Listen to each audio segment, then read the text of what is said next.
नमस्कार दोस्तों। सही कहा है किसी ने, चिंता और चिता में सिर्फ एक बिंदु का फर्क होता है। इस दुनिया में कुछ लोग बेवजह चिंता करते हैं, बिना किसी कारण ही अपने आप को और मन को परेशान करते रहते हैं। चिंता हमें बीमार करती है। आज की इस कहानी में हम सीखेंगे कि क्यों हमें बेवजह चिंता नहीं करनी चाहिए। एक गांव में एक किसान था जिसे एक बहुत ही बुरी आदत लग चुकी थी, और वह आदत थी बेवजह चिंता करने की। वो हर समय किसी ना किसी चीज की चिंता करता ही रहता। वो हर समय सोचता रहता कि कहीं मेरे साथ कुछ गलत ना हो जाए, जबकि उसकी जिंदगी में अभी तक सब कुछ ठीक ही चल रहा था। उसके पास एक बड़ा सा खेत था जिसमें अच्छी खासी फसल हो जाती थी। खेती करने के लिए 2 बैलगाड़ियां थीं, एक अच्छा घर था, एक पत्नी और 2 प्यारे बच्चे थे। लेकिन फिर भी वो किसी ना किसी अनहोनी के बारे में सोचकर बेवजह चिंता करता रहता। कभी सोचता कि अगर मेरी फसल में कीड़े लग गई तो क्या होगा, अगर आवारा पशुओं ने फसल को बर्बाद कर दिया तो क्या होगा, अगर सूखा पड़ गया या अत्यधिक बारिश हो गई तो मेरी फसल खराब हो जाएगी। ऐसे ही वो भविष्य की अन्य बातों के बारे में सोचकर बेवजह चिंता में डूब रहा था। जैसे कि कहीं खेती के समय मेरे बैल बीमार ना पड़ जाए, मेरे बच्चों का भविष्य कैसा होगा, कहीं बुढ़ापे में मुझे कोई बड़ी बीमारी ना हो जाए, मेरे बच्चे बुढ़ापे में मेरा ख्याल रखेंगे भी या नहीं, वगैरह वगैरह। अपनी इस लगातार बेमतलब चिंता करने की आदत की वजह से वो आसान और परेशानी नहीं लगता था, और अब उसका किसी भी काम में मन भी नहीं लगता था। उसकी पत्नी ने भी इस बात को अनुभव किया कि उसे बिना मतलब चिंता करने की आदत पड़ चुकी है। उसने उसे कई बार समझाने की कोशिश भी की, तुम बेवजह चिंता करना छोड़ दो, लेकिन उसके समझाने का कोई मतलब नहीं रहा। उसे पता चला कि नगर में एक महात्मा आए हैं जिनके पास सारी समस्याओं का हल है। फिर एक दिन वो उसे लेकर एक बौद्ध भिक्षु के आश्रम में पहुंची। बौद्ध भिक्षु बहुत ही बुद्धिमान और ज्ञानी व्यक्ति थे। किसान और उसकी पत्नी अपनी सारी समस्या बौद्ध भिक्षुओं के समक्ष रख दी। किसान ने कहा, महात्मा, मैं हर समय किसी न किसी बात की चिंता करता रहता हूँ। मैं ज्यादातर उन बुरी चीजों के बारे में सोचकर चिंतित होता रहता हूँ जो अभी तक मेरे साथ हुई भी नहीं।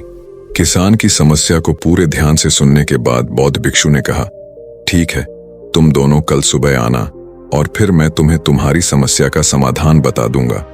अगली सुबह जब किसान और उसकी पत्नी बौद्ध भिक्षु के आश्रम में पहुंचते हैं तो देखते हैं कि बौद्ध भिक्षु बहुत ही चिंतित अवस्था में जमीन पर पालथी मारकर बैठे हुए हैं और उनके सामने एक दूध से भरा गिलास रखा हुआ है। बौद्ध भिक्षु बार बार उस दूध के गिलास की तरफ देख रहे हैं और फिर कभी अपना हाथ अपने सिर पर रखते तो कभी जमीन पर वो बहुत ही चिंतित और बेचैन दिखाई पड़े थे। ये देखकर किसान ने पूछा, महात्मा, आप इतने परेशान क्यों लग रहे हैं? आपके समक्ष दूध रखा है, आप इसे पी क्यों नहीं लेते? महात्मा बोले, मुझे चिंता हो रही है कि कहीं इस दूध को बिल्ली ना पी जाए या फिर मैं कहीं जाऊं और तो क्या पता या दूध कहीं गिर जाए। मैं दूध को पीना तो चाहता हूं, लेकिन मेरा भी मन नहीं है। मैं तो यही सोच रहा हूं कि अगर ये दूध खराब हो गया या कोई गंदी चीज इस पे पच गया तो फिर क्या होगा? इतना सुनकर किसान जोर जोर से हंसने लगा।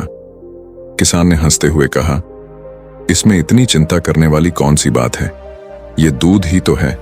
अगर इसे बिल्ली ने गिरा दिया या ये खराब हो गया या फिर किसी ने इसे पी लिया तो क्या हो गया? ये आपको दोबारा मिल जाएगा और वैसे भी आपका चिंता करना व्यर्थ है, क्योंकि ना तो अभी इसे बिल्ली ने गिराया है, ना ही खराब हुआ है और ना ही अभी इसे किसी ने पिया है, और हो सकता है कि भविष्य में ऐसा हो भी ना। किसान के मुंह से ये बातें सुनकर बौद्ध भिक्षु मुस्कुराए और बोले, मैं भी तो तुम्हें ही यही समझाने का प्रयास कर रहा हूं कि भविष्य की उन घटनाओं की चिंता करना व्यर्थ है जो अभी हमारे साथ हुई ही नहीं, और बहुत बड़ी संभावना है कि वो कभी होगी भी नहीं, और अगर हो भी गई तो जिस चीज को तुम एक बार हासिल कर सकते हो उसे तुम दोबारा भी हासिल कर सकते हो, और अगर नहीं कर पाए तो कोई बात नहीं, क्योंकि समस्याओं के आने के साथ ही उन समस्याओं का सामना करने की हिम्मत भी अपने आप ही आ जाती है। ये बातें सुनने के बाद किसान को लगा जैसे किसी ने उसके गाल पर एक थप्पड़ मारकर उसे नींद से जगा दिया हो। उसे महसूस हुआ कि वो भी तो यही गलती कर रहा है। वो भी तो भविष्य की उन घटनाओं के बारे में सोचकर चिंतित हो रहा है जो अभी तक घटी ही नहीं और शायद कभी घटेगी नहीं। वो और फिर बौद्ध भिक्षु के चरणों में गिर पड़ा और कहने लगा, इतनी आसान में मुझे मेरी गलती का एहसास करवाने के लिए आपका बहुत बहुत धन्यवाद और मैं आज से पूरा प्रयास करूंगा। मैं बेवजह चिंता करना बंद कर दूंगा। जापान में एक लोकप्रिय कहावत है, अगर तुम चल रहे हो तो सिर्फ चलो, अगर तुम खा रहे हो तो सिर्फ खाओ, लेकिन एक समय में सिर्फ एक ही काम करो, चिंता न करो। इस लोकप्रिय कहावत के अर्थ ने मुझे हैरान कर दिया था और सच कहूं तो मुझे ऐसा लगता है कि कहावत के अर्थ में ही वो राज छुपा है जिसे अगर किसी ने अच्छे से समझ लिया और अपने जीवन में उतार लिया तो वो चिंता के बंधन से ही हमेशा हमेशा के लिए मुक्त हो जाएगा।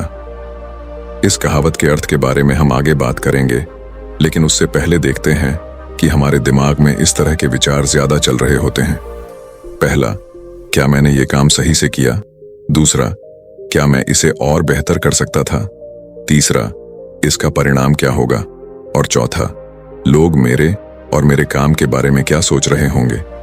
ये ऐसे कुछ विचार हैं जो हमारे दिमाग की सिस्टम में ज्यादातर समय चलते रहते हैं, लेकिन हमें पता नहीं चलता क्योंकि हमने इन विचारों के साथ जीना सीख लिया है और हमारा दिमाग काम भी ऐसे ही करता है कि अगर हमने इसे किसी काम को कई बार करवा लिया तो फिर ये उसे अपनी आदत बना लेता है और फिर हमारे चाहे बिना भी उस काम को करने का प्रयास करता है।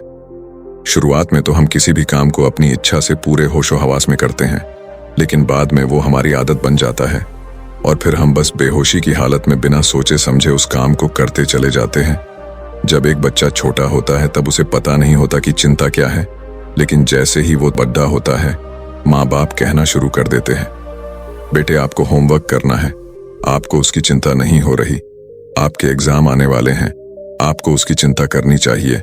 और ऐसे ही न जाने कितनी सारी चीजों के लिए बच्चों के आसपास के लोग उसे चिंता करने के लिए कहते हैं और वो छोटा बच्चा इस बात को मान लेता है। ये अच्छा, किसी भी काम को करने के लिए हमें उसकी चिंता करनी पड़ती है और फिर वो भी किसी काम की घटना के बारे में बार बार सोचने लगता है।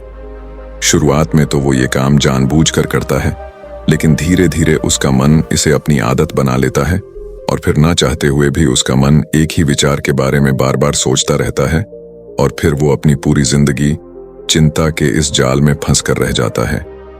लेकिन अब प्रश्न ये उठता है कि इसका समाधान क्या है? तो इसका समाधान है ऊपर बताई गई जिन कहावत का अर्थ यानी जागरूकता। हमें अपने विचारों के प्रति जागरूक होना पड़ेगा। हमें थोड़ी देर रुककर इस बात पर ध्यान देना होगा कि कहीं हम ना चाहते हुए भी एक ही घटना के बारे में तो बार बार नहीं सोच रहे हैं। हमें पूरी जागरूकता के साथ ये देखने का प्रयास करना होगा कि पूरे दिन हमारे अंदर इस तरह के विचार उठते रहते हैं।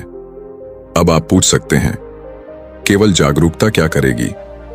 मैं कहता हूं यह काफी है। ये मन को शांत करने के लिए पर्याप्त है, मन को अपने स्वभाव का एहसास कराने के लिए पर्याप्त है और जीवन में जागरूकता लाने का सबसे आसान तरीका है ध्यान करना। ध्यान करने के दौरान अपने विचारों पर ध्यान देना, और जब आप पूरी जागरूकता के साथ अपने विचारों पर ध्यान देना शुरू कर देंगे तब आप पाएंगे कि आपके मन में चलने वाले गैर जरूरी विचार एक एक करके अपने आप ही गायब होना शुरू हो जाएंगे और फिर आप एक आनंदित और शांत जीवन अनुभव कर पाएंगे।